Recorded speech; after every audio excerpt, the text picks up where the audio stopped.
आज की हम इस क्लास में डिटेल और डेप्थ में जानेंगे प्रिज्म। आखिर प्रिज्म क्या होता है, देखने में कैसा लगता है, प्रिज्म के फॉर्मूले क्या होते हैं। तो सभी बच्चे इस जानकारी को बड़े ध्यान से सुनिएगा। 10 मिनट के अंदर सारी कहानी खत्म करेंगे।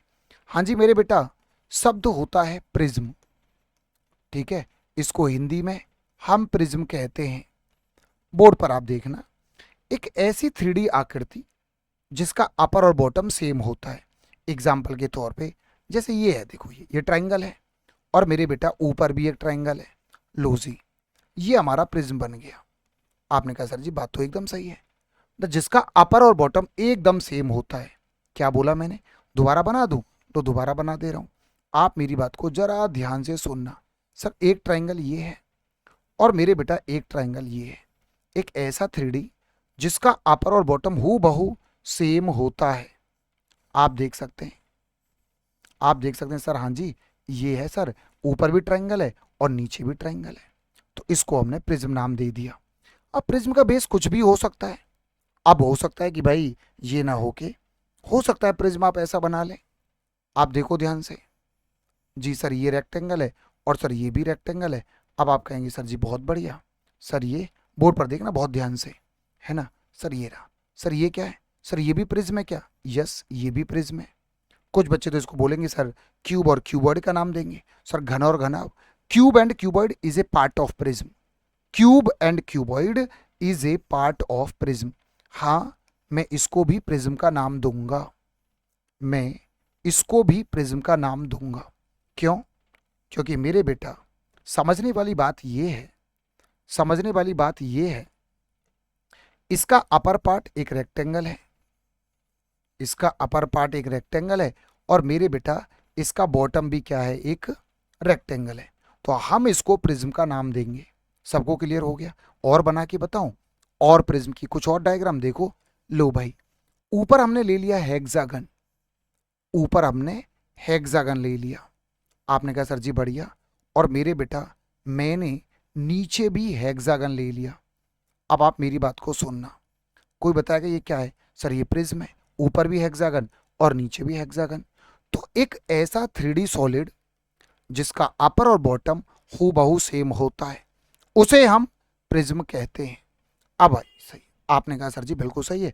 अभी भी क्लियर नहीं हुआ? तो लो भाई आप इसको देख सकते हैं। ये प्रिज्म है, ये प्रिज्म है और ये प्रिज्म है। अब हमारे सिलेबस में कौन कौन से प्रिज्म होते हैं ये तो आप समझ गए प्रिज्म होता क्या है। अब मुद्दा आता है, हमारे सिलेबस के अंदर ये जो बेस होता है ना, ये वाला, ये हम बेस की बात करेंगे कि सर हमारे सिलेबस के अंदर कौन कौन से प्रिज्म आते हैं। आइए मेरे बेटा, मैं आपको बता दे रहा हूं। नंबर 1, हमारे एग्जाम के अंदर जो नंबर 1 आता है, सबसे पहले वो आता है, बोर्ड पे देखना, ट्राइंगल। सबसे पहले आता है ट्राइंगल। अब ट्राइंगल के अंदर क्या हो सकता है? सर ट्राइंगल के अंदर इक्विलेटरल हो सकता है, समबाहु त्रिभुज हो सकता है ना। राइट एंगल ट्राइंगल हो सकता है, राइट एंगल ट्राइंगल हो सकता है, या फिर आइसोसेलेस ट्राइंगल हो सकता है, आइसोसेलेस ट्राइंगल हो सकता है, या स्केलेन ट्राइंगल हो सकता है। मतलब मेरे बेटा ये जो आप बात कर रहे हैं ना प्रिज्म की, ये वाला जो प्रिज्म है, ये जो प्रिज्म है, ये ट्राइंगल कुछ भी हो सकता है जो हमारे सिलेबस के अंदर आता है। चाहे आप भारत का कोई भी पेपर दो, ये सारे के सारे हमारे होते हैं ट्राइंगल के अंदर। तो आप कह सकते हैं कि यहाँ से सर हमारे 4 क्वेश्चन बन सकते हैं। समझ में आ गया? आइए थोड़ा और आगे चलते हैं। अब हम बात करते हैं, हमने ट्राइंगल की बात कर ली, उसके बाद हो सकता है हमारा प्रिज्म जो है क्वाड्रिलेटरल वाला आ जाए। क्वाड्रिलेटरल, क्वाड्रिलेटरल के अंदर क्या हो सकता है? चतुर्भुज। नंबर 1 सर रेक्टेंगल हो सकता है, मेरा जो प्रिज्म है उसका बेस आयत हो सकता है। नंबर 2 सर स्क्वायर हो सकता है, बेटा वर्ग हो सकता है ना। आपको समझ है? नंबर 3 रोम्बस हो सकता है, समचतुर्भुज, या कुछ अदर भी हो सकता है। उस चीज का कोई भरोसा नहीं है। ट्रेपीजियम हो सकता है, जो सबसे ज्यादा पेपर में आता है, समलंब चतुर्भुज। मतलब मैं जो प्रिज्म बना रहा हूं, ये मेरा प्रिज्म है, जरूरी है कि ये रेक्टेंगल ही हो। इसका बेस स्क्वायर हो सकता है, रेक्टेंगल हो सकता है, ट्रेपीजियम हो सकता है, रोम्बस हो सकता है, कुछ भी पेपर में आ सकता है। तो ये बात आपको समझनी है। इसको हम आयत बोलते हैं, इसको हम आयत बोलते हैं। इसको हम वर्ग बोलते हैं, इसको हम समचतुर्भुज बोलते हैं, समचतुर्भुज बोलते हैं, इसको हम समलंब चतुर्भुज बोलते हैं, समलंब चतुर्भुज बोलते हैं। सही है। एक और बचा लास्ट। अब हम बात करते हैं नंबर 3। सर एक होता है पॉलीगन, मतलब मेरा जो प्रिज्म होगा उसका बेस पॉलीगन भी हो सकता है, बहुभुज, रेगुलर पॉलीगन। नंबर 1 इसमें आता है हमारा हेक्सागन, हेक्सागन और ऑक्टागन। ऑक्टागन, एक दो बार मैंने पेंटागन के क्वेश्चन भी देखे हैं। कुल मिलाकर के यदि आप समझदार बच्चे हैं तो आप कहेंगे कि जब भी प्रिज्म का क्वेश्चन पेपर में आएगा और आता है बहुत ज्यादा, तो सर 4 यहां से, 4 यहां से, सर 4 यहां से, और मेरे बेटा 3 यहां से, मतलब यही क्वेश्चन प्रिज्म के बनते हैं।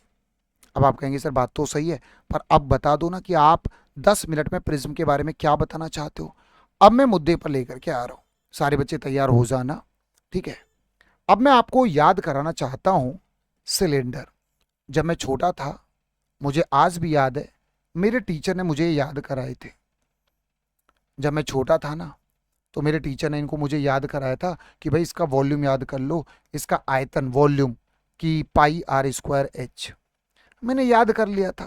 कर्व सरफेस एरिया, वक्र पृष्ठ, कर्व सरफेस एरिया जानते हैं ना, चारों तरफ का एरिया ये वाला, चारों तरफ का कर्व, वक्र पृष्ठ, कर्व सरफेस एरिया, वक्र पृष्ठ 2 पाई आर एच। और total surface area, total surface area तो 2 पाई आर ब्रैकेट में एच प्लस आर। तो ये मेरे टीचर ने मुझे याद कराई, मैंने मुस्कुरा के इनको रट्टा मार लिया। लेकिन सच्चाई कुछ और है, सच्चाई कुछ और है। इनको ऐसे याद नहीं करना, यू आर रॉन्ग। जिस तरीके से आप इनको याद कर रहे हो, शायद यू आर रॉन्ग, ऐसे याद नहीं करने। अब मैं आपको बता रहा हूं, this is a part of prism, ये प्रिज्म का एक हिस्सा है। अब आपको आज के बाद फॉर्मूले कैसे याद करने, सुनो।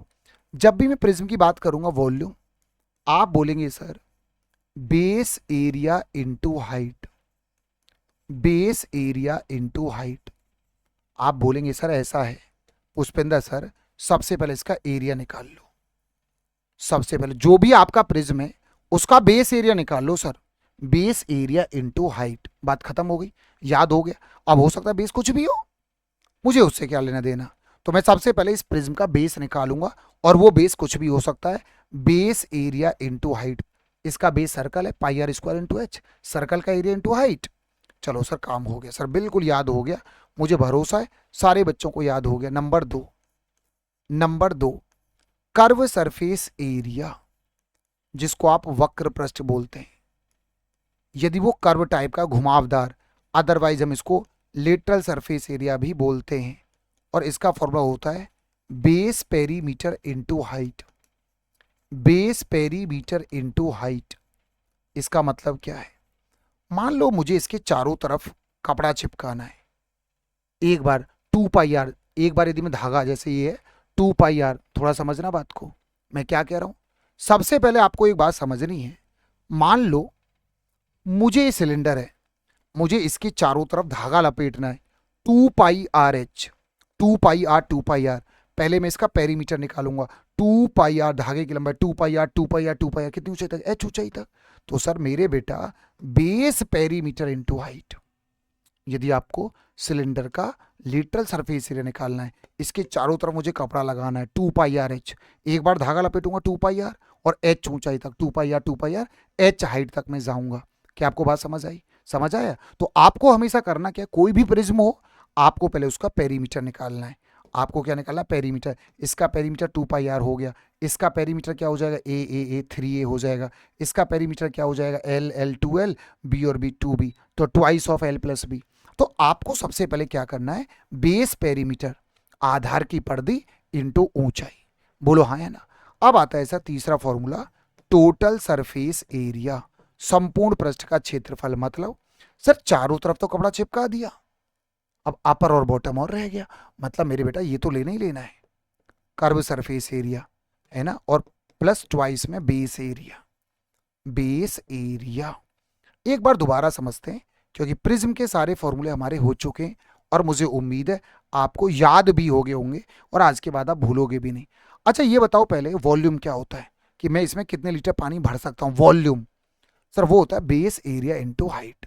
Sir base area into height, मैं सोच रहा हूँ आपको याद करा दूं, base area into height. Curve surface area क्या होता है, चारों तरफ का एरिया। जब हम बर्थडे में जाते हैं, किसी के बर्थडे में जाते हैं तो हम क्या बोलते हैं, ओ भाई इसकी पैकिंग कर दे, तो उसको बोलते हैं टोटल सरफेस एरिया। चारों तरफ पन्नी चिपकाएगा, बॉटम में भी और अपर में भी, उसको बोला जाता है टोटल सरफेस एरिया। चारों तरफ का एरिया लेटरल सरफेस एरिया, चारों तरफ का एरिया जिसको हम बोलते हैं lateral base perimeter into height. चारों तरफ पन्नी चिपकाना, और मेरे बेटा सब जगह पन्नी चिपकाना है, अपर बॉटम, ऊपर भी नीचे भी, अपर बॉटम और चारों तरफ, इसको बोलेंगे टोटल सरफेस एरिया। तो है ना, curve surface area plus twice of base area.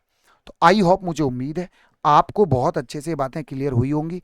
आज हमने प्रिज्म को जाना, आज हमने प्रिज्म को पढ़ा, और आप अपनी जिंदगी में कभी नहीं भूलेंगे कि सर ये होता है प्रिज्म। सबसे पहले मैंने ये बताया कि प्रिज्म के अंदर प्रिज्म देखने में कैसा लगता है। सबसे पहले मैंने ये बताया प्रिज्म देखने में कैसा लगता है। उसके बाद मैंने ये बताया कि पेपर में कितने क्वेश्चन बनते हैं, हमारे सिलेबस में कितने तरह का प्रिज्म होता है ये बताया। उसके बाद मैंने ये बताया कि प्रिज्म के फॉर्मूले हम कैसे याद करते हैं, और बहुत इंपॉर्टेंट ये हमारा कंसेप्ट था, हमेशा पेपर में आता है। मुझे उम्मीद है आपको बहुत मजा आया होगा, और मुझे भरोसा है कि आज आप इस प्रिज्म को हमेशा हमेशा के लिए याद कर लेंगे। मेरे साथ यदि आपको डिटेल में पढ़ना है, डेप्थ में पढ़ना है, रोजाना 12 बजे मेरी क्लास इसी चैनल पर होती है। आप मेरी प्लेलिस्ट को फॉलो करके प्रॉपर नोट्स बना सकते हैं, जहां पर मैंने टाइप वाइज बहुत ज़्यादा डिटेल में जा करके एक भी चीज़ मैंने नहीं छोड़ी, सब कुछ फ्री में पढ़ाया है।